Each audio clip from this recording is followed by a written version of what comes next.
So we're going into the second week of January, and I just gotta ask, how many of y'all are still feeling that New Year's energy from last week? Because I'm seeing it already. Like the gym that I go to, like it was packed on the first, and like that whole week or whatever. Well, the first, second, and third, pretty much, and like it became noticeably thinner, throughout the week.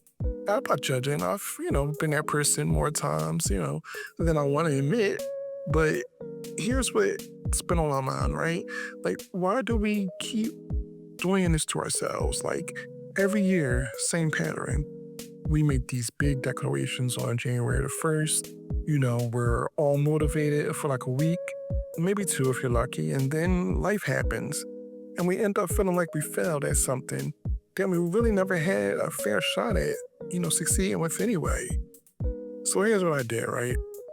I spent the last few weeks really digging into this, like, talking to people, looking at the research, reflecting on my own experiences with goals of my creative work, And what I found isn't some big conspiracy, it's just the way we've been taught to approach change, doesn't actually match how change works in real life, if that makes any sense. So, like, I want to share what I learned, because once I understood this, it completely changed how I approach growth in everything I do. Like music, the animation I do, the creation, content creation, the life coaching and stuff like that, all of it, So let's start with the obvious question, right? Why does January 1st feel so special? Like, we all know it's just another day on the calendar, but something about that date flip, it makes us feel like we can suddenly become different people. And, there's actually psychology behind this, and it's called the fresh start effect. Yeah, and our brains really do respond, to landmarks like New Year's Eve or New Year's Day or birthdays, Mondays, first of the month. You know, these dates create a mental separation between old us and new us, which temporarily boosts motivation. And look, I'm not saying it's bad. I've used that energy plenty of times. But here's the thing I've learned from working on creative projects, that initial burst of motivation is the easy part. The hard part is what happens when that starts to fade. And it usually starts fading out, around a week or two or three, And see, like, the problem isn't we use January the 1st as a starting point. The problem is we build our entire strategy around motivation that we know isn't sustainable. It's like planning a cross-country road trip, but only bringing enough gas for the first 50 miles. You see what I'm saying? And so there's this stat that gets thrown around: about 80% of resolutions fail by February. And every year, articles pop up, being like, here's why people don't have discipline or whatever, But after looking into this and reflecting on my own patterns, I think we're asking the wrong question. It's not about discipline. Most of us have plenty of discipline in other areas in our life. We show up to work, we pay our bills, we take care of our responsibilities. So why can't we stick with the resolutions? And so from what I've seen, it actually comes down to three things. One, the goals are too vague, like get in shape. That doesn't tell you anything actionable. Shape of what? You see what I'm saying? Like how, when, your brain doesn't know what to do with that. Getting in shape. Yeah, it sounds good, but that's an action. It's an action that you have to prepare for. It's a lifestyle change, You just can't say, I want to get in shape, and, you don't take the necessary steps or, life-changing effects to actually get in shape. I mean, like, sometimes our resolutions just be too big, like we can't overwhelm or overhaul our entire lives at once. Like a new diet, new workout routine, new sleep schedule, new productivity system, all on January the 1st. That's not change, that's chaotic. And you don't need chaos. And number three, like this one is the big one. We focus on outcome instead of a progress. or the process, I should say, you know? We think about losing 30 pounds instead of building a habit of moving our bodies regularly, you know? One's a destination, the other's a direction, and direction is way more sustainable. So let me, talk about the gyms and stuff for a little bit. So, because I've learned some interesting stuff here, and I'm not trying to, villainize anybody. Gym goers, gotta make money. I get it. I mean, gym owners gotta make money. I get it. But understanding the business model helps explain why January the 1st or January period is the way it is. Most gyms make their money from memberships, not from people actually using the gym. They know that if every member showed up at the same time, they wouldn't have enough equipment. So they're kind of banking on a certain percentage of people, paying but not coming. January is their Super Bowl. They do huge marketing pushes in late December because they know people are in that mindset. And the annual membership deals, those work out great for the gym, even if you come for only 2 months, you know what I'm saying? So because you're locked in for 12, again, and I'm not saying it's evil, it's just business, but no one has changed how I think about your memberships. Now, when I see those January deals, I ask myself, am I actually ready to commit to this, or am I just responding to good marketing, during a vulnerable time? Yeah, just something to think about, So, that phrase, the new year, new you. Let's address that phase for a minute. New year, new you. I see it everywhere in January, And honestly, I don't know, it kind of bothers me a bit. Not because self-improvement is bad, not at all, of course not. I'm all for growth, of course. But because it implies the current you isn't good enough, it needs replacing.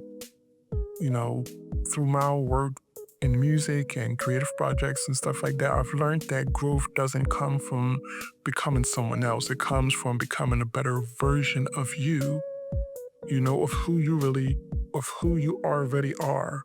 Like, when I'm developing my sound and improving my animation skills and stuff like that, I'm trying to become a different artist. I'm trying to get better at being me. The new you mentality, it sets up this all or nothing thinking. Either you transform completely or you failed. But real personal development is way more gradual than that, It's, incremental improvements, small adjustments, learning from mistakes. It's not dramatic. It's not Instagram worthy, but it's what actually works. And, here's another thing I noticed, like New Year's Eve resolutions have become as much about the performance as the actual change. Maybe even more so. And I guess the best way to try to explain what I'm trying to say about that is I'm talking about the hype up, the whole New Year's Eve hype up. The hype up is more engaging than the actual doing so. You see what I'm saying?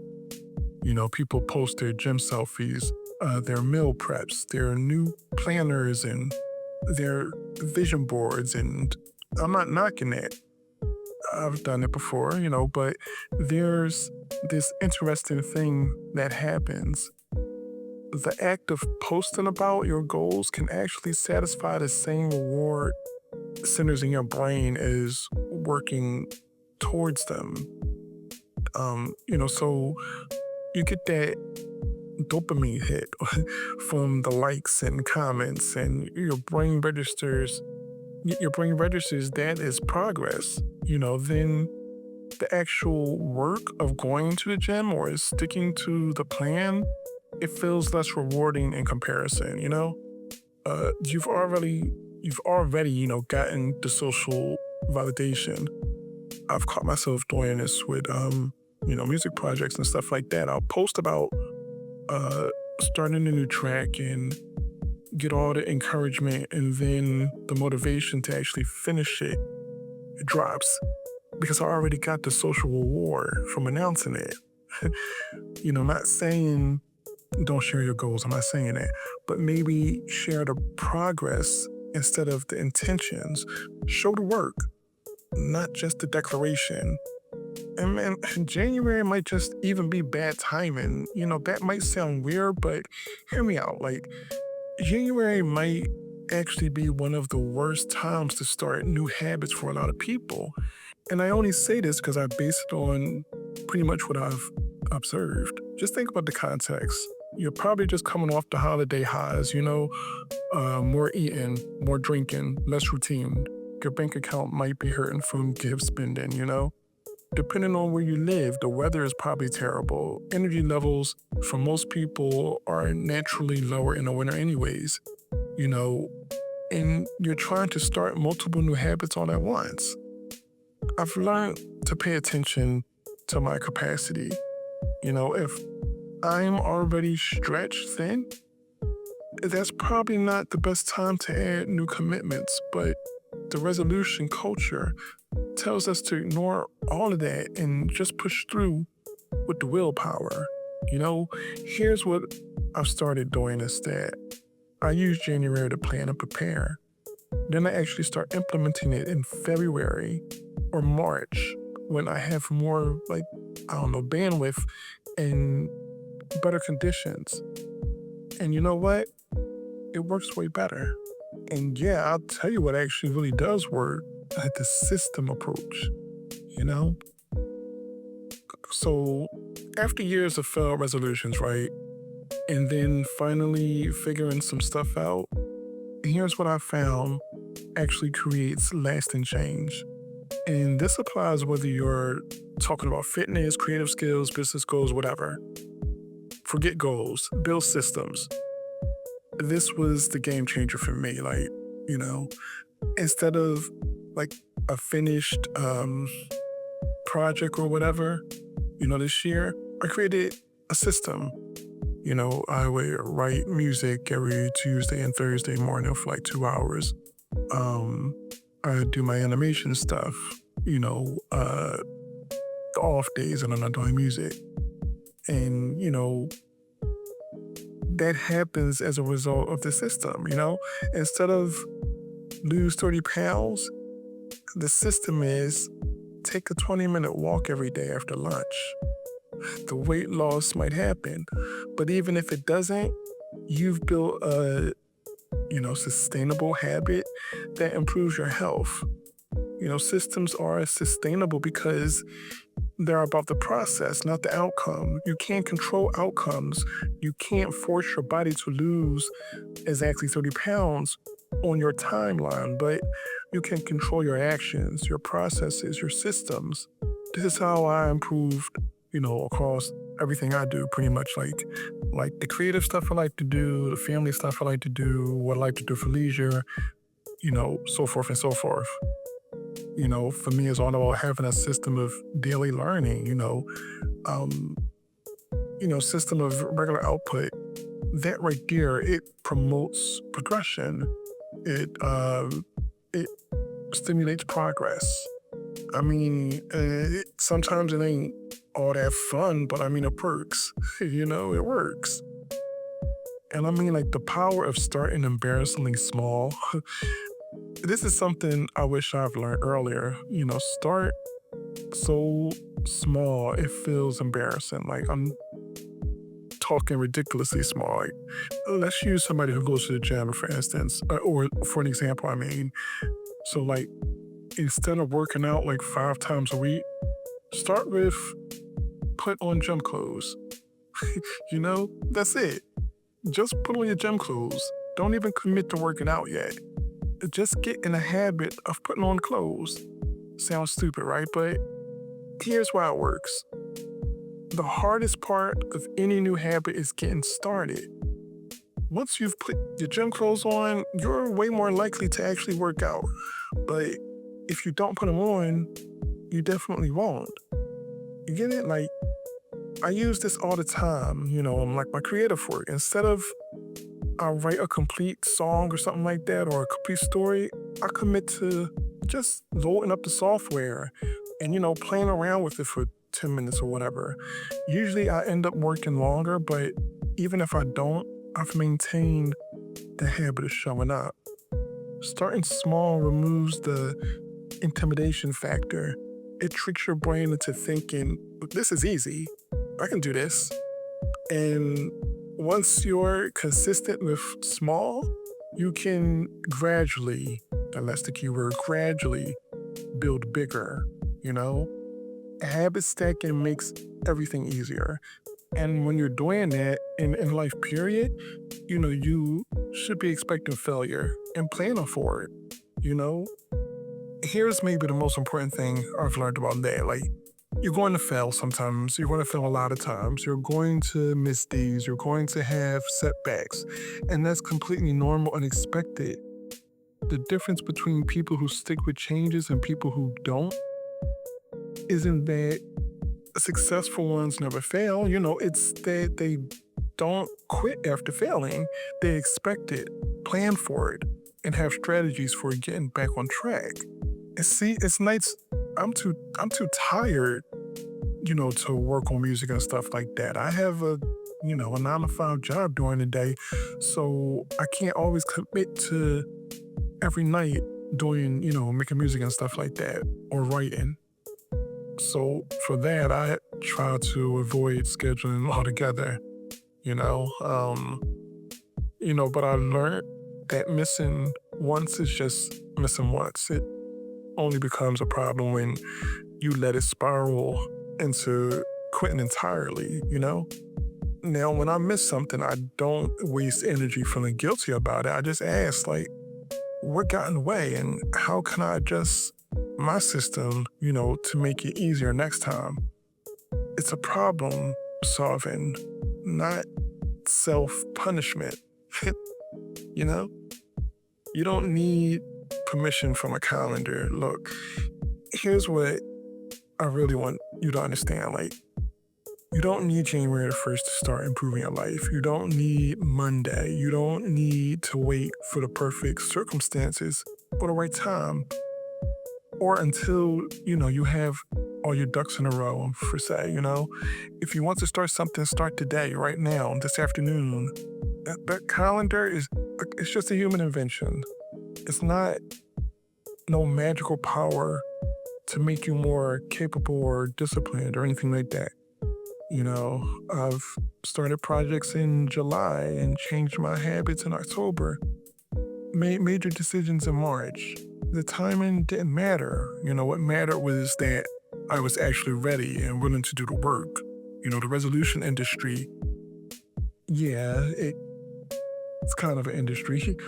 It wants you to believe you need specific timing, specific products, specific programs, but real change happens when someone decides they're done with their current situation and commits to something different. And that decision doesn't need a calendar's approval. So like what I'm actually doing this year, since we're being real with each other, let me tell you what I'm actually working on this year. Not as a resolution, but as areas of focus. I want to be more consistent with my creative output, not produce more or go viral or anything like that. Just show up regularly to do the work. That looks like maintaining, my creative work, my schedule, keeping up with, content creation and continuing to develop, my skills on whatever projects I, embark on or do. I want to also improve, with my physical health, but I'm being specific about it. I want to, build a habit of movement that I actually enjoy and can sustain pretty much. That means experimenting with different activities until I find, what works, and not forcing myself into some program that I hate. I can't do that. That's not me. Nah. And that's it, two focus areas, not complete, life changing, dramatic transformation or anything like that. Just two specific things I want to better or be better at by the end of the year. No pressure, no all or nothing thinking, just consistent effort in two directions. So I've been talking for like 20 minutes now, so I'm gonna wrap this up, and um, you know, I'm not anti-resolution. I'm not trying to make this about that. If making declarations, I should say, not decisions, if making declarations on January 1st works for you, that's great. Keep doing it.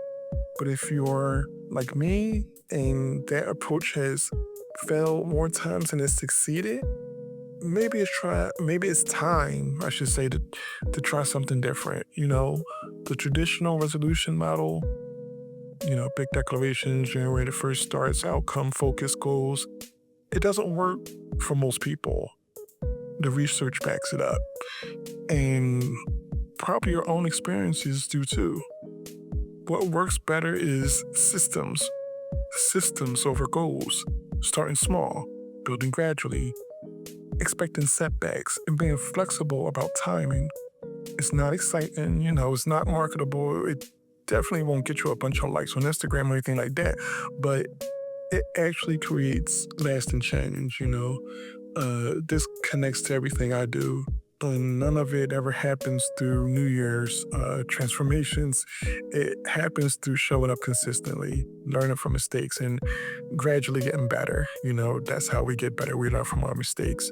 So here's what I want you to do instead of making a resolution. Just pick one small habit you want to build this month, not this year, just this month. Make it specific, make it small, attach it to something you already like to do, and see what happens. Drop it in the comments. Let's build some accountability. Gosh, I always get that word wrong. Accountability without the pressure. And let's stop being ourselves, over us just being human. Whether you made resolutions or not, whether you're still going strong or already fell off of them, you're good.